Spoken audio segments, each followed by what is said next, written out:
Hi, Daddy and Ray. I'm here at 1250 Elmwood Drive in Walnut Creek. This is 4 bedrooms, 2 baths, 1,610 square feet, built in 1960. I know I had pointed out that there could be some traffic noise from Treat, which is actually non-existent, so that's good. However, we can hear in the background in this direction, that's Highway 680, so there's going to be a constant, what I call artificial ocean. So there is a background kind of like waves that's going on. The good thing is you can't hear it inside of the house. So kind of, good and bad. No direct loud traffic from Treat, but there is the freeway noise in the background, which is subtle. You can't hear it inside. But overall, this is a really well-maintained home, both inside and outside. The exterior yards have been maintained, and inside's been taken really good care of. I don't feel any issues with the foundation here. We are on our flat ground. The one thing I did note here up front is just this concrete needs to be repaved. I don't think it's an issue of movement. It's just more that the way that they poured the concrete is not, or did not bind to the bricks that are on the bottom. So you probably want to repave that, but then also take the brick out underneath and it should be fine. I can't tell. These floors are in really good condition. It's a combination of tiling and this hardwood. I can't tell because it looks in great condition. I think it's refinished. This could be the original hardwoods, but they look too good to be. And the reason why I think they are original is because I can see the old nail pattern, and there is some some weathering of the nails, but the wood itself kind of looks brand new. So again, why I say it's well maintained. With the square footage, you heard me mention this in many other videos, but because it's 1,610 square feet, it's very clear that the living areas are optimized, so you get most of your square footage in the family room and the living room, and that's good that there's a separation between the two living rooms or living areas, but the rooms are small. But then we'll talk about some things that you could do in the future in the form of expansion if you wanted to increase the size of the room. So right off the bat here, you could make this actually feel a lot more open by taking these down. There might be some load-bearing posts here, but that could just, you may have seen in homes where there's a post that just is in the middle of the room, but certainly you don't need all of this framing and walling, and it could, again, open up this entire living area. So that's one thing you could do. So right off here, as you walk in the home, is I'd probably consider this the living room. Like I said, there is a separation between the living and the family room, but here you can see it's not the largest, but it is the formal living area with the fireplace, and then you kind of have one eating area here. And as we walked into the house, obviously this could be your formal dining room. So potentially you could have two little eating areas, and then we'll go back into the kitchen here. This is a little bit, trying to think of some things you can do. It's a galley kitchen, so it's long and narrow, but certainly I would take this countertop out, which would open up more space, and then you can put an island in here. So that certainly is an option to make the kitchen at least have more countertop space.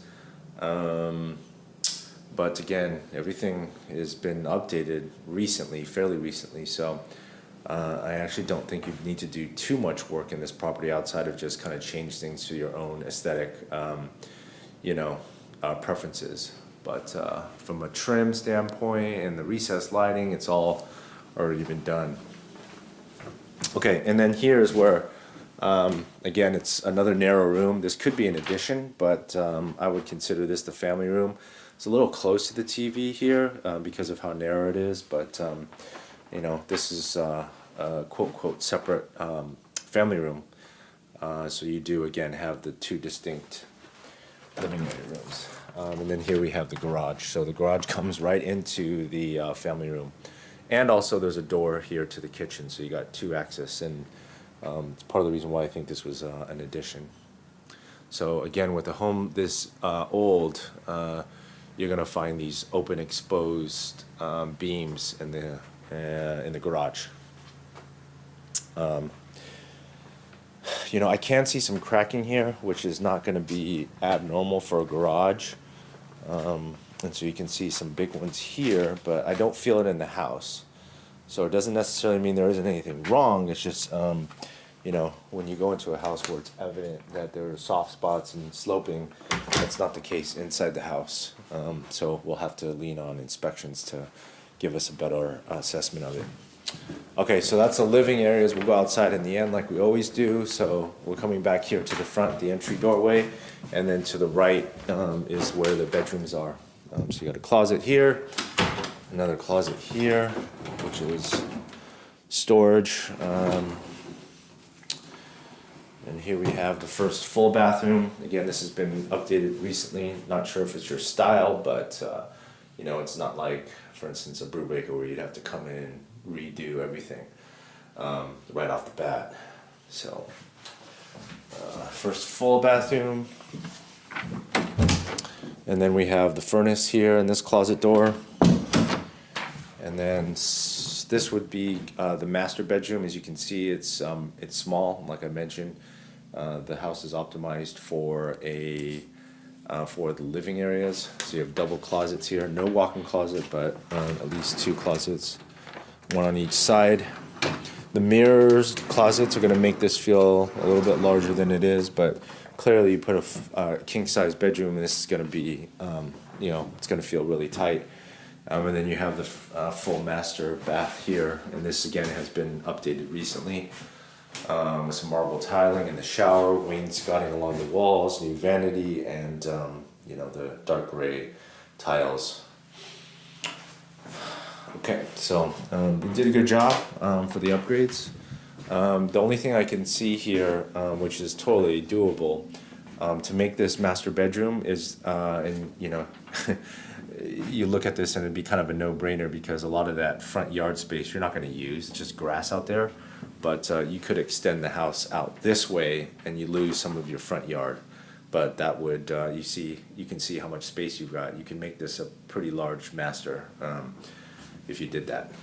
So at least this is the positioning of the home and the layout will provide for expansion, in particular the master. So this is the reason why I believe this could be the original hardwood. You can see here, I mentioned this before, those dark nail heads just means that at some point there was some moisture. Again, without seeing the disclosures, could be a leak underneath at one point in the past, could have been in the roof and it kind of went down the wall to the bottom, but outside of those black nail heads, this hardwood is in really good condition. Okay, so that was bedroom number 2. This is bedroom number 3. Again, a smaller room.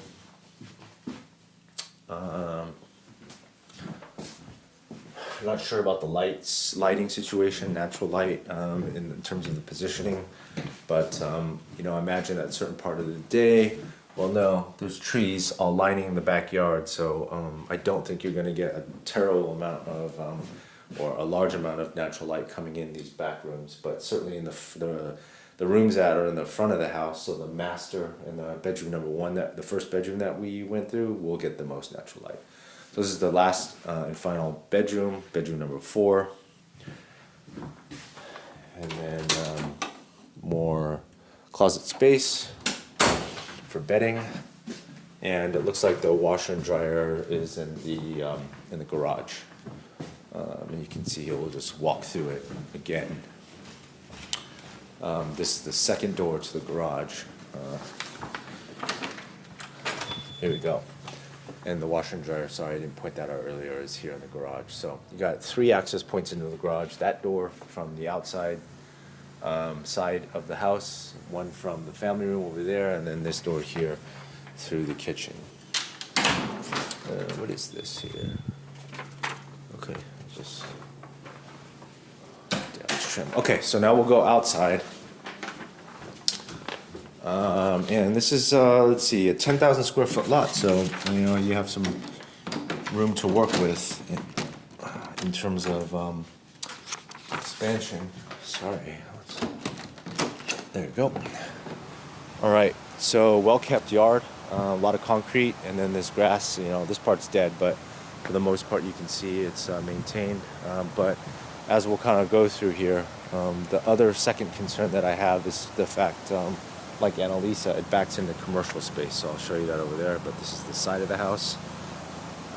You got a hot tub back here, which is nice with the trellis over it, but I'm gonna raise this camera. I don't know how far you can actually see back there, but that is backing up into a commercial business park. Okay, so it's just gonna have some level of impact on resale. The one thing is you've got these trees, so these tall skinny redwoods that are outlining and kind of providing some privacy from it. The trees themselves are not dense, so you can see through them and you can see that office building. But that's the other drawback of this this property in terms of location. So you can easily take out that swing set. Obviously your kids are older and do not need that, but you would have all this space to really have a nice outdoor living area. Again, if you can see how this house is positioned, you can see all this room that you could use to expand the house this way. And then, of course, what we talked about in the front of the house to expand the master bedroom, taking out some of the front yard. But, good overall sized lot here. Okay, so again, to summarize, it's not the largest in terms of square foot that you've looked at, but that's, I think, why it's listed in the price range it is the square footage, 1,600, 4 bedrooms, well maintained, good choice in updates and upgrades. Not the most modern, but you really wouldn't need to do much work coming into here. It's just, I think the biggest investment would be initially is, expanding the master bedroom, because I know that's a priority on your wish list. Okay, I will send this to you, and we'll talk soon. Thanks, Dede. Thanks, Ray. Bye.